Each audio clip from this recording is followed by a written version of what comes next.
lesson number 35, حدیث number 35 and 36 انشاءاللہ. تو ہم چلتے ہیں لیسن نمبر 35 اور حدیث 35 اور 36. اعوذ باللہ من الشیطان الرجیم. بسم اللہ الرحمن الرحیم. بابن، یہ بابن ہے، اس کا مطلب کیا ہے؟ جب اس پر دمہ ہے تو انشاءاللہ دمہ جب ہوتا ہے تو یہ ہاذا بابن، یہ باب ہے. صرف اس پر دمہ نہیں بلکہ بابن. ایک منٹ، سوری میں تھوڑا سا ٹینشن میں ہوں. یہ ایکچولی دمہ ہے، صرف بابو ہے، بابن نہیں ہے. اگر بابن ہوتا تو پھر ہم سمجھتے کہ یہاں ہاذا چھپا ہوا ہے. یہاں صرف بابو ہے. بابو قیامی، بابو قیام اللیل، قیام اللیل، قیام کرنا. قیام کیا ہوتا ہے؟ قیام نماز میں جو ہم قرآن پڑھتے ہیں وہ اس کو قیام کہتے ہیں. جس حصے میں ہم قرآن پڑھتے ہیں وہ قیام کہلاتا ہے. اور میں تھوڑا سا اصل میں رش کرنے کے چکر میں نے آپ کو تھوڑا سا میں دوبارہ صحیح کرتی ہوں. یہاں پر بابن ہے، ٹھیک ہے، ہاذا بابن، یہ باب ہے. ہاذا ہم سمجھیں گے کہ یہاں پر محذوف ہے. تو فرق کیا پڑتا ہے بابن اور بابو میں؟ اگر بابو ہے صرف ایک دمہ ہے تو اس کا مطلب ہے یہ کہ مضاف الیہ، باب اس کا تعلق کنیکشن ہے اس کا اگلے لفظ سے. تو بابو قیامی ہونا چاہیے، ٹھیک ہے. لیکن یہاں پر قیام پر میم پر دمہ ہے تو ہاذا بابن، یہ باب ہے. پھر کس بارے میں باب ہے؟ یہ آگے لکھا ہے قیام اللیلی. قیام کہتے ہیں نماز جب ہم پڑھتے ہیں تو اس میں جو کھڑا ہو کے پڑھ سکتا ہے وہ کھڑا ہو کے، جو بیٹھ کر پڑھ سکتا ہے. لیکن جس حصے میں ہم قیام، وہ حصہ ہوتا ہے جس میں ہم قرآن پڑھتے ہیں. رکوع سے پہلے قیام ہوتا ہے.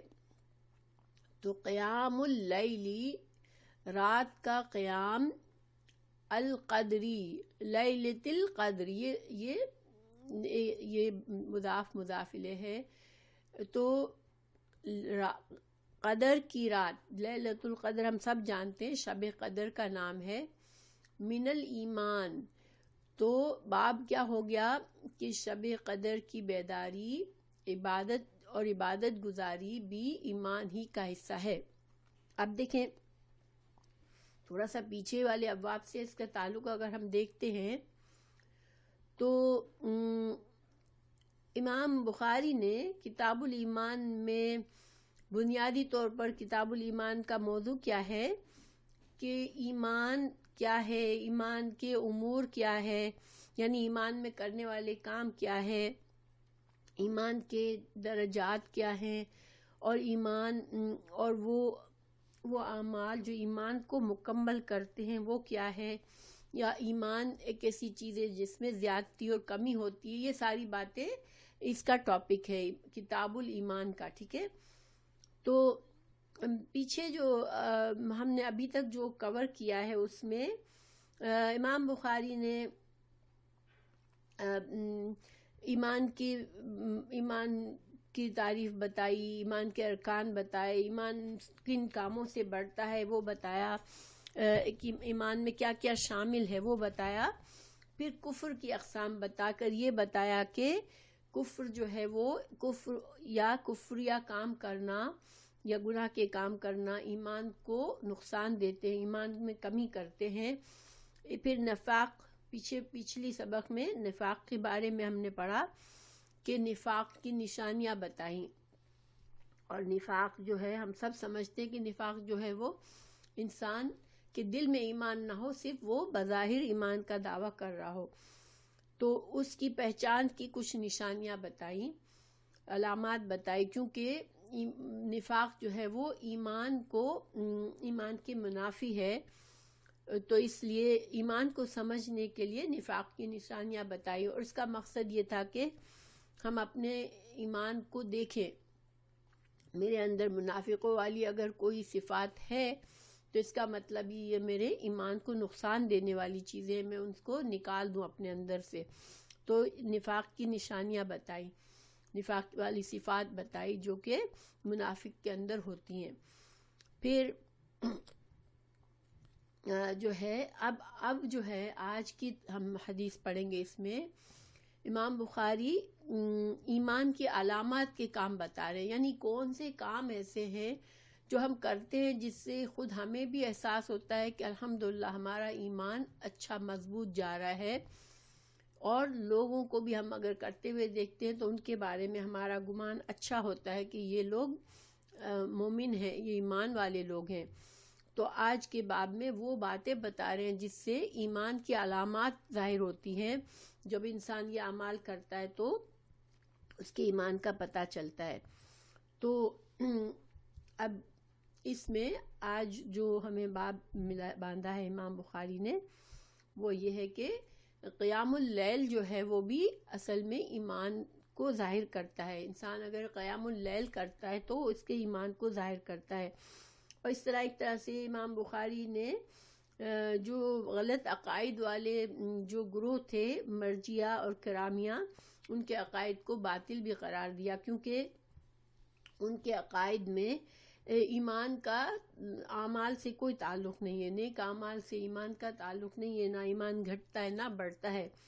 تو اس لیے امام بخاری نے یہ ابواب باندھ کے ان کو باطل بھی قرار دیا. اور میں پہلے بھی بتا چکی ہوں کہ یہ کیوں ضروری ہے کہ امام بخاری اتنا زیادہ کوشش کر رہے ہیں کہ ان باطل عقائد کے لوگوں کا انکار کریں، ان کو باطل ظاہر کریں، کیونکہ عقائد کے خرابی سے امت مسلمہ میں بہت سی خرابیاں آتی ہیں. اگر کسی گروہ کے عقائد خراب ہوتے ہیں تو وہ فتنے پیدا کرتا ہے، اور ایک طرح سے ہم کو بھی جو بھی کتاب کو پڑھ رہے ہیں ان کو بھی اس سے یہ فائدہ ہے کہ ان غلط عقائد کو سمجھے اور ایمان کی صحیح تعریف سمجھ کے صحیح ایمان اپنے اندر پیدا کرے.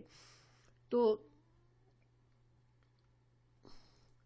اب یہ کہ قیام اللیل، تو لفظ قیام جیسے کہ میں نے بتایا کہ قیام کا جو اگر صحیح صرف معنی لیں اکیلا تو وہ کیا ہوتا ہے کہ نماز میں جو ہم قرآن پڑھتے ہیں وہ قیام کہلاتا ہے. لیکن یہاں پر کیا اس کا مطلب یہ ہے کہ قیام اللیل رات کو صرف نمازیں پڑھنا ہی شب قدر کی عبادت ہے، کہ شب قدر کی رات کو ساری رات انسان نماز پڑھے، یہ مطلب ہے؟ تو یہ مطلب یہاں نہیں ہے، کیونکہ شب قدر میں ہم اور عبادات بھی کرتے ہیں، کبھی بیٹھ کے تسبیحات کرتے ہیں، کبھی قرآن پڑھتے ہیں، کبھی صرف دعائیں مانگتے ہیں، اور کبھی نماز پڑھتے ہیں. تو پھر قیام اللیل کو کیوں کہا جاتا ہے کہ قیام اللیل شب قدر کی رات میں کرنا؟ تو کیونکہ زیادہ تر رمضان کی راتوں کی جو مین عبادت ہے وہ کیا ہے؟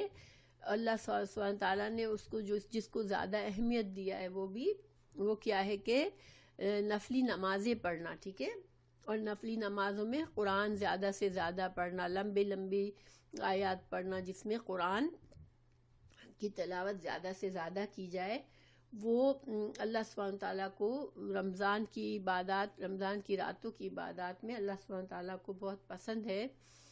تو چونکہ عربی زبان میں اغلبیت کا قاعدہ ہوتا ہے، یعنی کہ اگر سپوز سارے دن میں ہم نے کسی ایک کام کو زیادہ اہمیت دے کر کیا تو ہم کہیں گے کہ سارا دن میں نے یہ کام کیا، لیکن سارا دن میں نے وہ کام نہیں کیا ہوتا ہے، دن میں اور چیزیں بھی کی ہوتی ہے، لیکن چونکہ اس کام کو میں نے زیادہ اہمیت دے کے اس پر اپنے دن کا زیادہ حصہ نکالا تو ہم یہ کہتے ہیں کہ میرا سارا دن اس چیز میں ختم ہو گیا.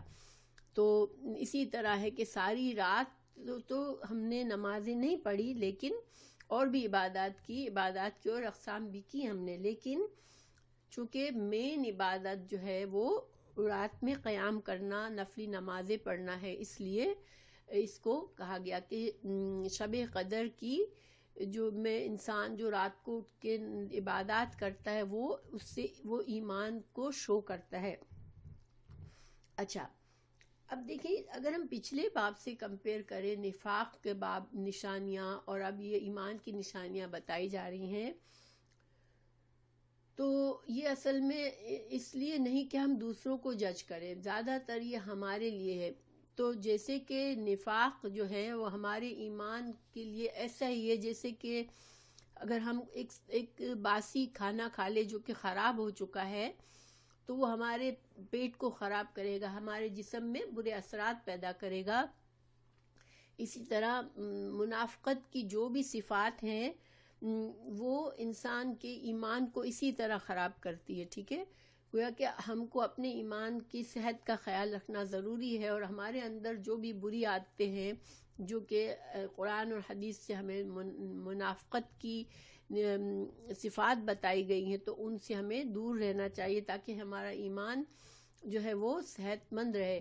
اور یہ جو نیکیاں ہیں، نیکی کے کام جب ہم اخلاص سے کرتے ہیں تو ہمارے ایمان کے لیے ایسے ہی ہے جیسے ہم اچھی تازہ فائدہ مند مفید غذا کھاتے ہیں تو ہمارے جسم میں تازگی آتی ہے، اسی طرح ان عبادات سے ہمارے ایمان میں تازگی آتی ہے۔ اسی لیے آپ نے دیکھا ہوگا کہ جب انسان سستی سے ہم کوئی نماز پڑھتے ہیں، بس بہت ذہن کہیں اور الجھا ہوا ہے، وقت پہ اٹھ کر بس ایسے ہی ہم نے نماز پڑھی، تو ہمارے نماز کا کوئی اچھا ایفیکٹ ہم محسوس نہیں کرتے۔ نماز پڑھنے کے بعد ہم پانچوں نماز بھی پڑھ لیں لیکن ہمارے اندر کی جو سستی، کاہلی، یا جیسے اگر ہمارا دن خراب جا رہا ہوتا ہے اس دن تو ہمارے اندر کوئی پازیٹیوٹی میں نماز سے ہمارے اوپر کوئی فرق نہیں پڑتا، بلکہ جیسے ایک طرح سے دل اور بوجھل ہو جاتا ہے کہ میں نے کیسی نمازیں پڑھی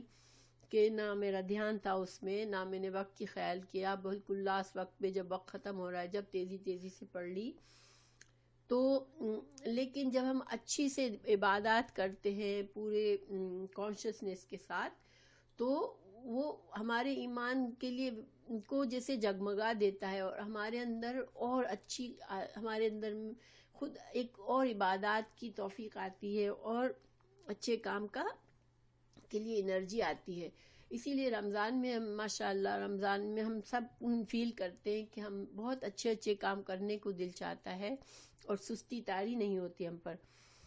تو یہ تو ہے باب کا کی تعارف، ٹھیک ہے۔ اب ہم حدیث کو پڑھتے ہیں انشاءاللہ۔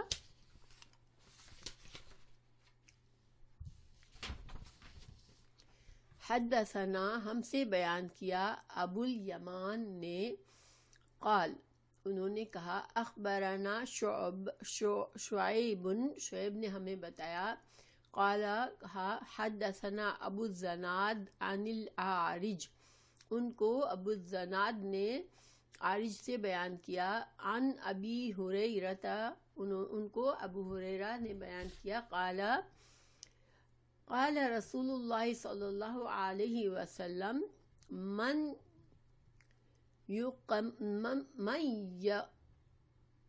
سوری یہ ذرا سا مٹا ہوا سا لگ رہا ہے مجھے، اس کو صحیح پڑھوں، من یقم جو قیام کرے، جو کھڑا رہے، لیلۃ القدر ایمان کے ساتھ، و احتساباً اور احتساب کے ساتھ۔ ایمان تو سمجھ میں آتا ہے، احتساب کیا ہے؟ احتساب حسبہ سے ہے، حساب کرنا۔ جب ہم حساب کرتے ہیں تو ہمیں کانشیسلی ہم گنتے ہیں چیزوں کو، عادات کو گنتے ہیں، جمع نفی کرتے ہیں، تو پورا ہم کوئی چیز بیچ میں چھوڑتے نہیں ہیں، ٹھیک ہے۔ حساب میں ہر عادت کو پوری طرح سے کاؤنٹ کرتے ہیں۔ اسی طرح احتساب کیا ہے کہ انسان اپنی نیت کو جج کرے۔ جب ہم نماز کے لیے کھڑے ہوں تو سب سے پہلے ہم اپنی نیت کو چیک کریں، میری نیت اللہ کی طرف ہے اور تھوڑا سا انسان اپنے آپ کو دوسری چیزوں سے ڈسکنیکٹ کرنے کے لیے جیسے ایک طرح سے سمجھ لے کہ ہم نے ایک دو اچھے سانس لیے، گہرے سانس لیے اور اپنی توجہ اللہ کی طرف کی کہ میں نماز پڑھنے جا رہا ہوں اور میں ایک نیک کام کرنے جا رہا ہوں، اور ہمیں یہ دل میں احساس ہو کہ اللہ سبحانہ تعالیٰ سے مجھے اجر کی امید ہے اس نیک کام پر، کہ اللہ میرے اس نیک کام کو قبول کرے اور اسے مجھے اس کا اچھا بدلہ دے گا۔ یہ احتساب ہے، اور ہر عبادت کا اجر و ثواب اس احتساب کے مطابق ہوتا ہے۔ اگر انسان نماز کے لیے کھڑا ہوا لیکن اس کے ذہن اس نے اپنے آپ کو تھوڑی دیر کے لیے ہر چیز سے الگ کر کے نیت پر غور نہیں کیا، اپنی دل میں پکا سوچا نہیں کہ میں ابھی اللہ سبحانہ تعالیٰ کی رضا کے لیے نماز شروع کر رہا ہوں، اور اپنا فوکس نماز کی طرف کرے اور اس کے دل میں یہ احساس ہو کہ انشاءاللہ میری عبادت پر اللہ تعالیٰ مجھ سے راضی ہوں گے، مجھے اجر و ثواب دیں گے، تو یہ احساس جو ہے احتساب ہے۔ اور یہ اگر انشاءاللہ ہم عادت ڈال لیں ہر عبادت کے اندر کہ یہ ہر عبادت سے پہلے ہم اس کو اپنے اوپر طاری کریں یہ فیلنگ، تو انشاءاللہ ہماری عبادات میں خشوع اور خضوع بھی آئے گا۔ تو احتساب کے ساتھ اگر انسان قیام اللیل کرتا ہے تو، اور جیسے کہ میں نے بتایا کہ یہاں صرف قیام سے مطلب صرف نماز نہیں ہے، بلکہ جو بھی عبادات ہم کرتے ہیں، رات جاگتے ہیں، شب قدر کی ساری رات عبادت میں گزارتے ہیں، تو غفیرہ، تو کیا ہوتا ہے کہ اللہ سبحانہ تعالیٰ اس کے جو گناہ ہوتے ہیں اس کو معاف فرما دیتے ہیں۔ اب یہاں پر کون سے گناہ معاف ہوتے ہیں؟ تو علماء کہتے ہیں کہ اس طرح عبادات کرنے سے، نیک کام کرنے سے انسان کی صغیرہ گناہ خود بخود معاف ہو جاتے ہیں۔ حالانکہ ہم نے اللہ سے ان دعاؤں کی ان گناہوں کے لیے معافی نہیں مانگی ہوتی خاص طور سے، لیکن جب ہم عبادات کرتے ہیں تو اللہ سبحانہ تعالیٰ ہماری عبادات کے سبب ہمارے گناہوں کو معاف فرماتے ہیں۔ تو لیکن چونکہ اللہ سبحانہ تعالیٰ کی رحمت سے ہمیں ہمیشہ زیادہ امید رکھتے ہیں ہم، اور اللہ چاہے تو ہمارے کبیرہ گناہ بھی ان عبادات سے معاف کر دے، لیکن کبیرہ گناہ کے لیے انسان کو خاص طور سے کانشیسلی خاص استغفار بھی کرنا چاہیے، اللہ سے توبہ کرنا چاہیے، اور انسان کو اپنی اصلاح کرنا چاہیے۔ تو لیکن امید کے خیال سے اگر ہم دل میں سوچیں انشاءاللہ کہ اللہ میرے سارے، ہم معافی بھی مانگ رہے ہوتے ہیں لیکن پھر بھی یہ امید کرے کہ انشاءاللہ اللہ میرے سارے گناہ بھی معاف کر سکتا ہے اللہ چاہے تو، لیکن ایک جنرل ٹرم یہ ہے کہ اس سے ہمارے صغیرہ گناہ معاف کر دیے جائیں گے، سارے صغیرہ گناہ معاف کر دیے جائیں گے۔ لہو ما تقدم من ذنبہ، یعنی غفیرہ لہو، معاف کر دیے جائیں گے، غفیرہ پیسو ہے، معاف کر دیے جائیں گے، لہو اس کے لیے، ما جو تقدمہ جو گزر چکے، جو ماضی میں ہم نے کر لیے، من ذنبہ اس کے گناہوں میں سے۔ تو قاعدہ یہ ہے کہ ایک رمضان سے دوسری رمضان تک جو گناہ ہوتے ہیں ہمارے صغیرہ گناہ، وہ انشاءاللہ اگر ہم شب قدر کی نماز پڑھتے، شب قدر کی عبادات کرتے ہیں تو ہمارے وہ گناہ معاف ہو جاتے ہیں۔ تو یہ حدیث جو ہے وہ اور جگہوں پر آئی ہے، انشاءاللہ میں اس کا بھی ذکر کرتی ہوں، لیکن تھوڑا سا شب قدر کیا ہے، ٹھیک ہے، شب قدر کے بارے میں بتاتی ہوں کہ شب قدر جو ہے وہ آپ سب کو پتہ ہے، ہم سب کو پتہ ہے کہ رمضان میں آتی ہے۔ اللہ سبحانہ تعالیٰ نے اس کے بارے میں انا انزلناہ فی لیلۃ القدر، لیلۃ القدر کی اہمیت بتانے کے لیے ایک پوری سورہ نازل فرمائی ہے اللہ تعالیٰ نے۔ اور اس کو لیلۃ القدر کیوں کہتے ہیں؟ کہ قدر کا مطلب کیا ہوتا ہے؟ قدر کا مطلب ہوتا ہے، دو مطلب ہوتے ہیں قدر کے، ٹھیک ہے۔ ایک ہوتا ہے تدبیر کرنا، اندازہ کرنا، مقدار کو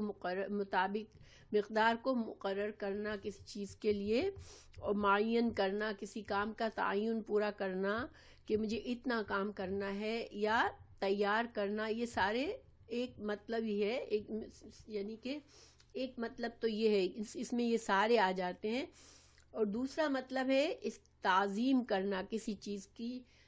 تو تعظیم کرنا ہم اردو میں یوز کرتے ہیں، قدر کا لفظ ہم تعظیم کے معنی میں اردو میں یوز کرتے ہیں کہ اس کو میری قدر نہیں ہے، یعنی میری ویلیو نہیں ہے اس پرسن کو، میں جو کچھ کروں اس کی اہمیت نہیں ہے. یا ہم کہتے ہیں یہ قدردان ہے، اللہ سبحانہ تعالیٰ قدردان ہے، اللہ تعالیٰ ہمارے کاموں کو اہمیت دیتے ہیں. تو قدر ایک تعظیم کے معنی میں ہے اور ایک اندازہ اور مقدار مقرر کرنے کے بارے میں ہے. تو شب قدر کو شب قدر کیوں کہا جاتا ہے؟ تو تعظیم کے لیے بھی کہا جاتا ہے کیونکہ اللہ سبحانہ تعالیٰ نے اس رات کو بہت ہی فضیلت بخشی ہے. تو اور اس کے لیے ایک پوری سورہ نازل فرمائی ہے شب قدر کی اہمیت کو بتانے کے لیے. تو اس کی تعظیم کے لیے بھی اس کو شب قدر کہا جاتا ہے. اور دوسرا جو معنی نکالا جاتا ہے وہ یہ ہے کہ اس سورہ قدر سے ہی ہمیں اندازہ ہوتا ہے کہ اس رات میں سال بھر کے جو بھی انسانوں کے معاملات ہونے والے ہوتے ہیں اس کو فرشتوں کو اس کو بتا دیا جاتا ہے، فرشتوں کو اس کو احکامات دے دیے جاتے ہیں، یعنی سال بھر کا اندازہ کر لیا جاتا ہے. تو اس وجہ سے اس کو شب قدر کہتے ہیں. اور شب قدر جو ہے وہ اس کو کب ہوتی ہے؟ وہ آخری عشرہ جو رمضان کا آتا ہے، 10 دن آخری ہوتے ہیں، 10 راتیں. تو ان میں سے طاق راتوں میں انسان کو شب قدر کی امید رکھنی چاہیے، لیکن کسی ایک دن کو فکس نہیں کر لینا چاہیے. ہمارے عام طور پر 27ویں رات کو شب قدر کے نام سے ہم بلاتے ہیں کہ یہ شب قدر ہے. لیکن حدیث انشاءاللہ اس کے بارے میں بہت تفصیل کیوں نہیں بتاؤں گی کہ اس کا پورا ایک کتاب امام بخاری میں آئے گی، تو ہم جب اس کے سارے مسائل پڑھیں گے. لیکن ابھی کے لیے اتنا جان لیتے ہیں کہ شب قدر جو ہے وہ ہر سال سیم رات پہ نہیں آتی، ٹھیک ہے، وہ بدلتی رہتی ہے. اور ہم سے حکم یہ دیا گیا ہے کہ ہم جو ہے وہ اس کی طاق راتوں میں ڈھونڈیں. لیکن آپ جیسے کہ ہم سب جانتے ہیں کہ چاند کی جیسے اگر ہماری طرف ہمیں اب پتہ ہے کہ دنیا میں ہماری طرف رات ہے تو وہاں پر دوسری طرف دن ہے، تو اگر کسی کو ہمت ہے تو ان 10 راتوں میں اچھی عبادت کرے اس نیت سے کہ انشاءاللہ ہمیں شب قدر مل جائے گی. لیکن اگر ہمیں پوری 10 راتوں میں جاگ کے عبادت کرنا مشکل ہو رہا ہے تو ہم کیا کریں کہ طاق راتوں میں فور شیور ہم جاگیں اور عبادت کریں انشاءاللہ آخری عشرے کی. اور اللہ سے دعا بھی کرے اللہ ہمیں یہ عبادت نصیب فرمائے، آمین. تو یہ شب قدر کی میں اتنا مختصر بتا رہی ہوں کیونکہ انشاءاللہ یہ ساری چیزیں ہم بہت تفصیل سے آئیں گی. امام بخاری نے کتاب میں ایک کتاب اس کے بارے میں بھی ڈالی ہے، شب قدر کے بارے میں، تہجد کے بارے میں، اس لیے ہم اس کو بہت زیادہ نہیں کریں گے. اچھا، اب اس حدیث کو یہاں پر میں نے دوسری حدیث بھی ڈالی ہے، لیکن اس کے خود اپنے کافی سارے احکامات ہیں، تو اس کی تفصیلات انشاءاللہ ہم اگلے لیسن میں الگ سے اس کو کروں گی. لیکن اس حدیث کی 35 کی جو ہے وہ طرق ہیں دوسرے، وہ ہے 37، 38، 1901، 2008 اور 2014. تو یہاں پر میں نے آپ کے لیے 37 اور 38 یہاں پہ ڈالی ہے، اس کو ہم پڑھ لیتے ہیں. باب تطوع قیام رمضان من الایمان. تو باب اس بارے میں اب دیکھیں یہاں پر دمہ ہے، ٹھیک ہے، وہاں اوپر جو تھے میں نے کہا تھا کہ وہاں پر ڈبل پیش یعنی بابن ہے، تنوین ہے، یہاں پر تنوین نہیں ہے. تو یہ کیا ہے؟ یہ مضاف ہے اور یہ مضاف الیہ ہے، یہ دونوں ایک ساتھ جڑے ہوئے ہیں، دونوں مل کے ایک فریز بنا رہے ہیں. باب تطوع کیا ہوتا ہے؟ نفلی عبادات کو تطوع کہتے ہیں کیونکہ تو واو عین اس روٹ ورڈ کا مطلب ہوتا ہے خوشی سے کچھ کرنا، اپنی اپنی مرضی سے والنٹیئرلی کچھ کرنا، ٹھیک ہے. ہم پر کسی چیز کا اللہ تعالیٰ نے ہم کو اس کو ہمارے اوپر فرض نہیں کیا کسی عبادت کو، لیکن ہم اپنی خوشی سے کرتے ہیں، تو وہ مطلب یہ کہ نفلی عبادات کو تطوع کہتے ہیں، کہ انسان پر یہ ذمہ داری اللہ نے نہیں ڈالی ہے نفلی نمازوں کی، نفلی روزوں کی، لیکن ہم اپنی مرضی سے کرتے ہیں، اس لیے تطوع. ساری نفلی عبادات، نفلی روزے جو ہے وہ تطوع کہلاتے ہیں. قیامی رمضان، اب یہاں پر لیلۃ القدر نہیں ہے بلکہ پورے رمضان کا قیام کرنا، رمضان کی راتوں میں قیام کرنا، من الایمان، یہ بھی ایمان کی نشانی ہے. تو یہ اصل میں دوسری جگہ پر جو اس کی حدیث ہے، یہ اوپر جو ہم نے حدیث پڑھی وہ ایک ٹکڑا تھا جو کہ دوسری لمبی حدیث کا ٹکڑا ہے، تو یہ اس میں یہ حصہ بھی شامل ہے. تو اسی وجہ سے اس کو اس حدیث کا راجع قرار دیا ہے. راجع کا مطلب ہوتا ہے کہ یہ حدیث 35 سے میں گزر چکی ہے، یہ سیم حدیث ہے، امام بخاری اس کو ریپیٹ کر رہے ہیں. تو اس کو ہم پڑھتے ہیں. حدثنا اسماعیل قال حدثنی مالک عن ابن شہاب عن حمید بن عبد الرحمن عن ابی ہریرہ ان رسول اللہ صلی اللہ علیہ وسلم قال. ہم کو اسماعیل نے بیان کیا، انہوں نے کہا مجھے مالک نے بیان کیا، انہوں نے ابن شہاب سے، انہوں نے حمید بن عبد الرحمن سے، اور انہوں نے ابو ہریرہ سے بیان کیا، ان بے شک رسول اللہ صلی اللہ علیہ وسلم قال، رسول اللہ صلی اللہ علیہ وسلم نے فرمایا، من قام، جس نے قیام کیا، رمضان میں، ایماناً، ایمان کے ساتھ، و احتساباً، اور احتساب کے ساتھ، غفیرہ، بخش دیے جائیں گے، لہو، اس کے لیے، ما، جو تقدمہ، جو اس نے ماضی میں کیے، من ذنبہ، اس کے گناہوں میں سے. تو یہاں پر اگر ہم اردو میں پڑھیں تو حضرت ابو ہریرہ سے ہے کہ حضرت صلی اللہ علیہ وسلم نے فرمایا، جو کوئی رمضان میں راتوں کو ایمان کے ساتھ ثواب کے لیے عبادت کرے، اس کے اگلے گناہ بخش دیے جائیں گے. یہاں بھی قامہ یقومو جو ہے وہ عبادت کے لیے آیا ہے، اس لیے کہ ہم نفلی عبادات، نفلی نماز زیادہ پڑھتے ہیں رات کے، رمضان کی راتوں میں. تو اب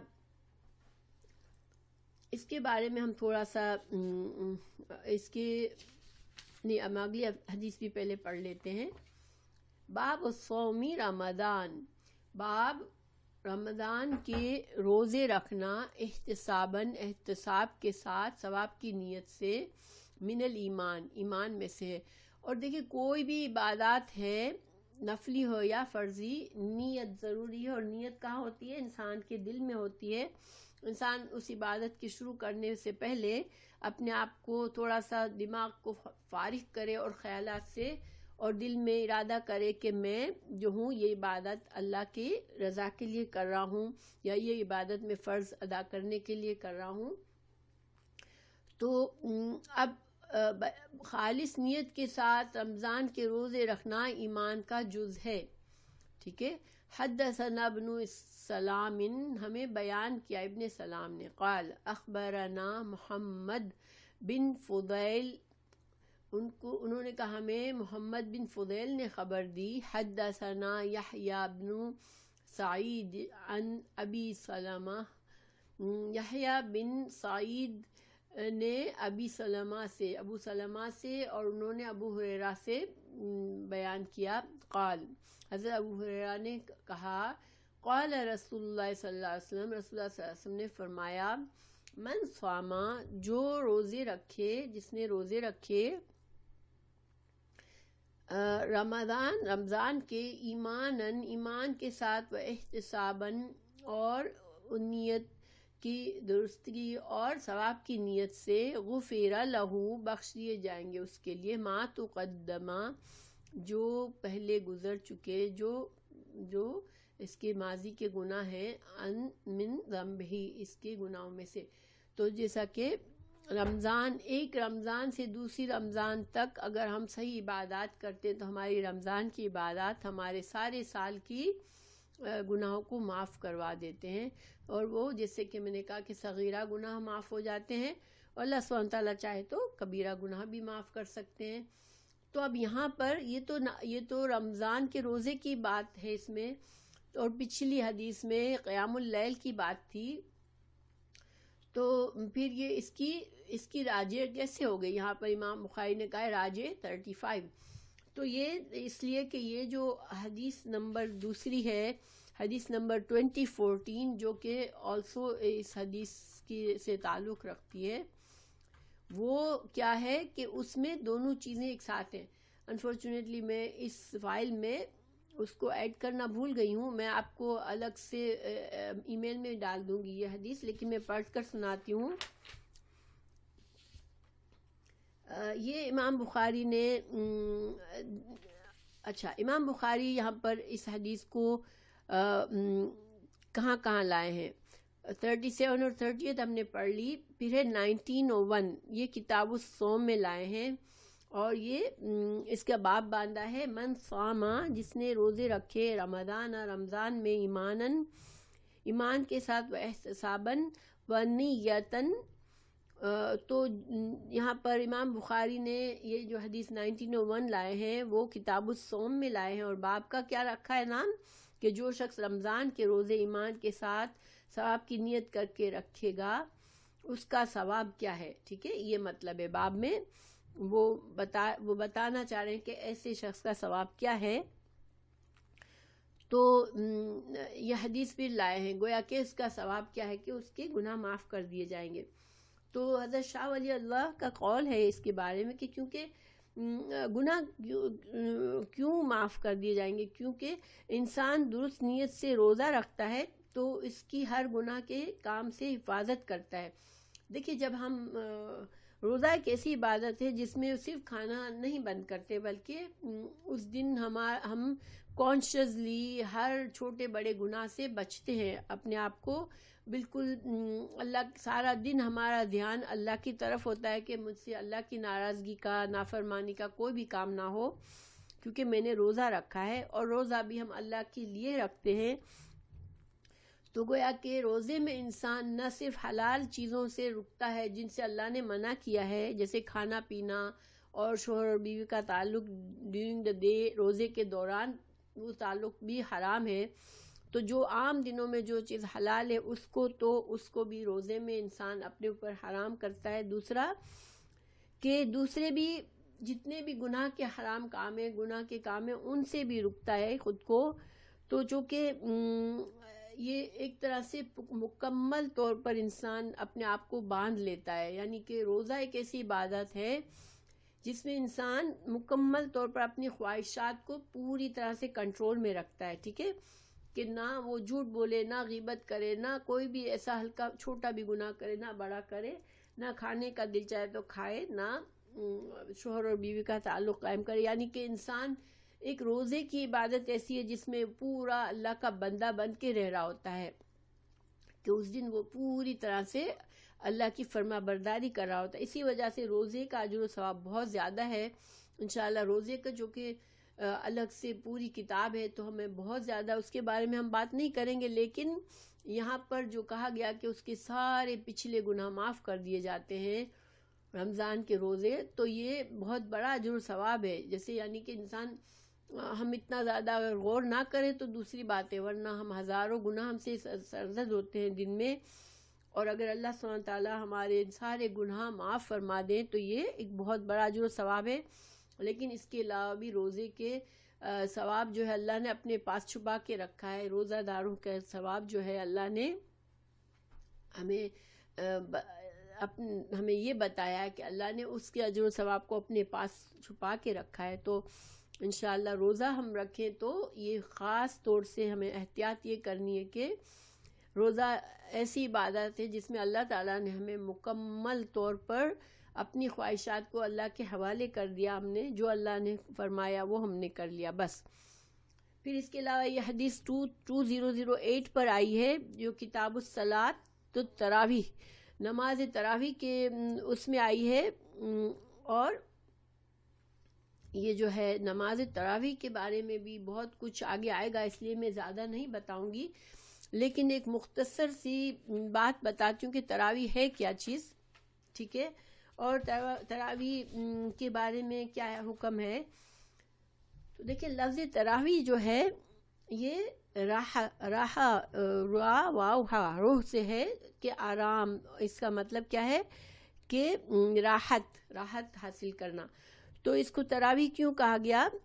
کیونکہ رمضان کے جو لمبی رکعات پڑھتے ہیں ہم رمضان کی راتوں میں، تو انسان بیچ میں تھک کر تھوڑا سا اگر بیٹھ جاتا ہے، جو کہ پہلے کیا جاتا تھا اس طرح، اور آج بھی کرتے ہیں بہت سے لوگ کہ تھوڑا سا بیٹھ گئے پھر دوبارہ پڑھیں، تو اس وجہ سے چونکہ ہم تھوڑی راحت لیتے ہیں رمضان کی رکعات کے درمیان، تو اس کو تراویح اس وجہ سے کہتے ہیں۔ حالانکہ یہی نماز جب انسان جو ہے عام راتوں میں پڑھتا ہے تو اس کو کیا کہتے ہیں؟ تہجد یا قیام اللیل کہتے ہیں، ٹھیک ہے۔ تو قیام اللیل اور تہجد اور تراویح یہ سب ایک ہی چیز ہے، ٹھیک ہے۔ اس میں صرف یہ کہ تراویح جو ہے ہم اس لیے کہا جاتا ہے کہ رمضان میں جب ہم جماعت کے ساتھ اس نماز کو پڑھتے ہیں، کیونکہ رمضان ہی میں یہ اس کو ہم جماعت کے ساتھ پڑھتے ہیں، ورنہ عام طور پر جو انسان تہجد پڑھتا ہے وہ اکیلا اپنے آپ سے پڑھ لیتا ہے، اپنے گھر میں پڑھتا ہے، تو اس وجہ سے اس کو تراویح کہا گیا۔ اب اس کے بارے میں دیکھیں کہ ہم سب کو پتہ ہے کہ اس کے بارے میں بڑا اختلاف ہے۔ پہلی بات تو یہ واضح کر لیں کہ قیام اللیل، تہجد اور تراویح سب ایک ہی نماز ہے، ٹھیک ہے۔ اب اس کے بارے میں رکعات کے بارے میں ہماری امت میں بہت زیادہ، امت مسلمہ میں اختلاف ہے کہ 20 رکعات ہے یا 8 رکعات ہے۔ تو 20 اگر پڑھتا ہے کوئی تو اس کو پھر 20 کے بعد 3 رکعت وتر پڑھتا ہے، اور جو 8 پڑھتا ہے تو 8 کے بعد 3 رکعت وتر پڑھتا ہے، اور اس کا طریقہ یہ ہوتا ہے کہ 2 کر کے پڑھی جاتی ہے، 2 رکعت کر کے پڑھی جاتی ہے۔ اب حضرت ابو ہریرہ رضی اللہ عنہ کی روایت سے ہے کہ باجماعت، دیکھیں آپ صلی اللہ علیہ وسلم نے اپنی زندگی میں 3 راتوں کو باجماعت نماز پڑھائی تھی، باقی ساری رمضان میں آپ صلی اللہ علیہ وسلم اپنا الگ سے اپنے رات کو اپنے کمرے میں پڑھتے تھے، اپنے حجرے میں پڑھتے تھے یا اکیلے پڑھتے تھے، لیکن 3 راتوں کو آپ صلی اللہ علیہ وسلم نے باجماعت پڑھایا، تو جس سے ہمیں یہ پتہ چلا کہ یہ عمل مسنون ہے، یہ پسندیدہ ہے، کیونکہ آپ صلی اللہ علیہ وسلم نے کر کے دکھایا۔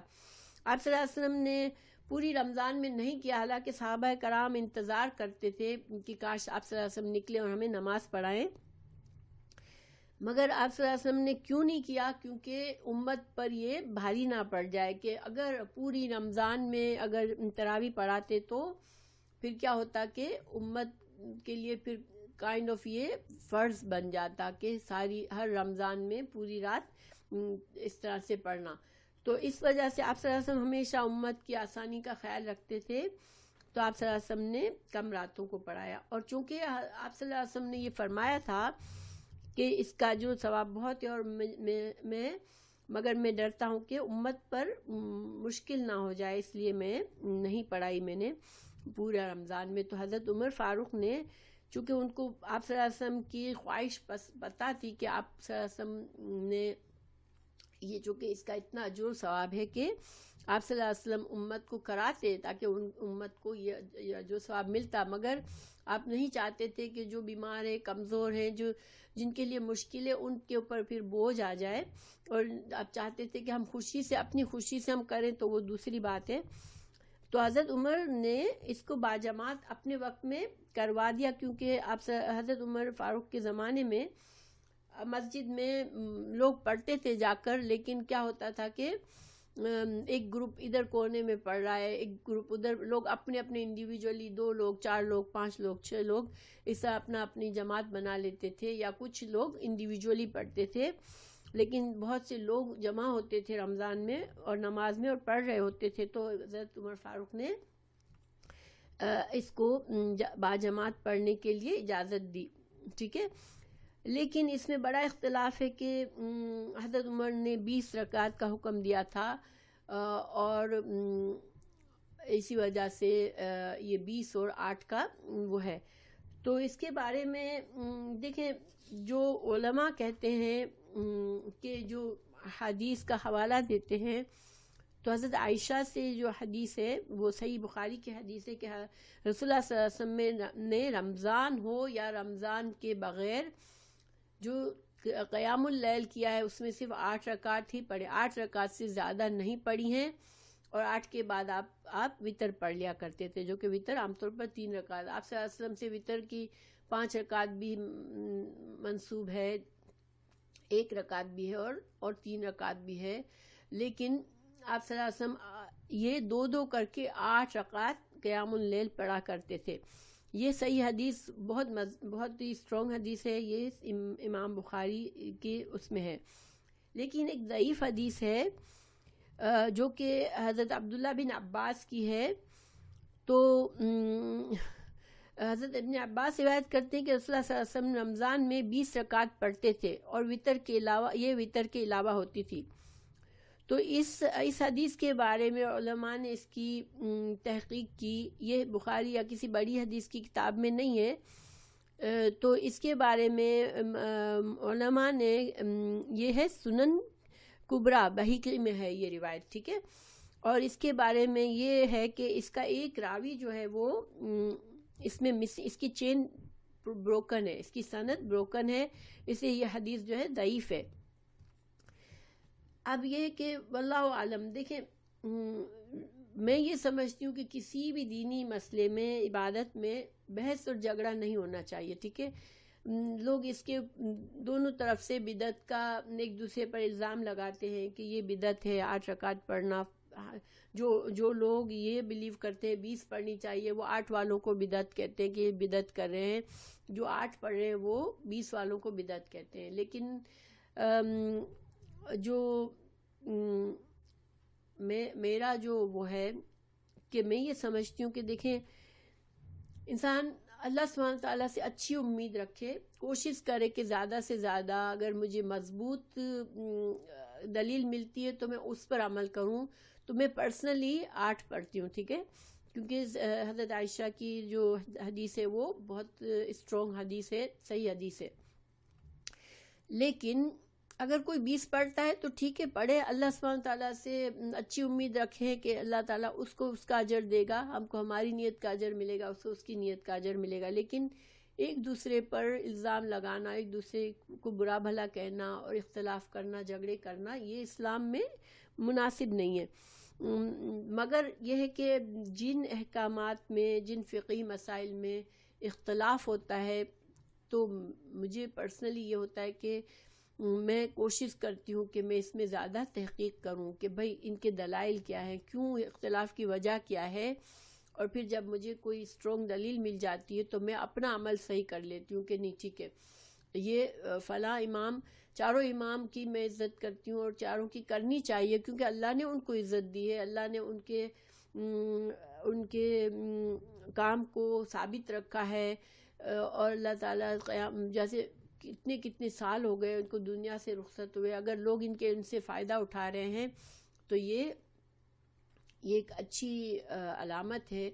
اور ان سارے اماموں نے بھی خود یہ کہا ہوا ہے، ان کے اقوال ہیں کہ میرے قول کے آگے اگر میرے قول کے کسی صحیح حدیث کے خلاف تم کو مل جائے کہ میرا قول، میرا مسئلہ جو میں نے اجتہاد کیا وہ صحیح حدیث کے خلاف ہے، تو تم میرے اجتہاد کو چھوڑ دینا، کیونکہ انہوں نے اپنے آپ کو بری کر لیا ہے۔ تو ہم کیوں ان کے لیے جھگڑا کریں کہ نہیں ہم تو فلاں سے تعلق رکھتے ہیں اور ہم اسی پر رہیں گے، اور اپنی جیسے شخصیت پسندی جو ہے نا وہ اسلام میں صحیح نہیں ہے۔ ہاں، انسان اپنی آسانی کے لیے اس کو جس کا زیادہ علم ہے، اب ظاہری بات ہے ایک ماحول میں ہم بڑے ہوتے ہیں، اگر حنفی مسجد سے ہم زیادہ تعلق رہا ہے تو ہمیں ان کے زیادہ طریقے پتہ ہوتے ہیں، ہم اخلاص سے ان کا کرتے رہیں گے تو انشاءاللہ ہمارے لیے وہ اجر ہے. اور کسی اور شافعی مالکی وغیرہ میں ہم زیادہ علم ہے ہمیں اور اس کا کریں گے تو وہ اجر ہمیں ہے. لیکن اگر ہم علم حاصل کر رہے ہیں، اگر ہم باقاعدہ ہماری نیت ہے کہ ہم دین کا علم سیکھیں، تو ایک عادت یہ ڈالنا بہتر ہے کہ اختلافی مسائل میں پھر آنکھیں نہ بند رکھیں، بلکہ اپنی پوری حد تک کوشش کر کے انسان دیکھے کہ کس عالم کس امام کا فتویٰ جو ہے وہ زیادہ سے زیادہ صحیح احادیث سے زیادہ کلوز ہے، تو انشاءاللہ پھر ہمیں اس کا اجر ملے گا کہ ہم صحیح احادیث کے مطابق عمل اپنا کر لیں گے. تو اس میں کوئی حرج نہیں ہے کہ ہم ساری فقہ ایک امام کی مان رہے ہیں اور کچھ چند مسائل میں کسی اور امام کی بات مان رہے ہیں تو کوئی بات نہیں. ایز لانگ ایز ہمارا علم صحیح ہے اور ہماری نیت اللہ سے اجر و ثواب لینے کی ہے تو یہ بہتر ہے. اگر ساری امت اس طرح سوچے انشاءاللہ تو جھگڑے ختم ہو جائیں گے اور انسان سکون سے عمل کر سکے گا. تو بہرحال یہ جو ہے تراویح کے بارے میں ہے. اب انشاءاللہ اس کے علاوہ 214 کی حدیث میں پڑھ لیتی ہوں، یا پڑھی میں نے، میرے ذہن سے نکل گیا. حدیث 214 اس بارے میں ہے، تو اس کو میں پڑھ دیتی ہوں انشاءاللہ. اس میں روزے اور نماز دونوں کا ہے، ٹھیک ہے. پھر باقی انشاءاللہ ڈیٹیل، یہ جیسا کہ میں نے کہا کہ یہ سارے احکامات بہت تفصیل سے آئیں گے تو ان کی ہم تفصیلات ابھی نہیں کریں گے انشاءاللہ. جب اس جگہ پر پہنچیں گے تو سارے دلائل کے ساتھ ان کی تفصیلات کریں گے. تو یہ حدیث ہے، میں صرف اس کا اردو پڑھ لیتی ہوں. ہم سے علی بن عبداللہ مدنی نے بیان کیا، کہا کہ ہم سے صفوان بن عیینہ نے بیان کیا، انہوں نے کہا ہم نے اس روایت کو یاد کیا تھا اور یہ روایت انہوں نے زہری سے سن کر یاد کی تھی. ان سے ابو سلمہ نے بیان کیا، ان سے ابو ہریرہ نے کہ نبی کریم صلی اللہ علیہ وسلم نے فرمایا، جو شخص رمضان کے روزے ایمان و احتساب حصول اجر و ثواب کی نیت کے ساتھ رکھے، اس کے اگلے تمام گناہ معاف کر دیے جاتے ہیں. اور جو لیلۃ القدر میں ایمان و احتساب کے ساتھ نماز میں کھڑا رہا، اس کے بھی اگلے تمام گناہ معاف کر دیے جاتے ہیں. تو انشاءاللہ، اور اگلے سے مطلب پاس کے گناہ ہیں، ٹھیک ہے. یہ ترجمے میں اگلے لکھا ہے انہوں نے کہ مطلب یہ کہ جو گزر چکے وہ. تو انشاءاللہ یہ مسئلہ، یہ آج کا لیسن آپ کے لیے کلیئر ہوگا. تو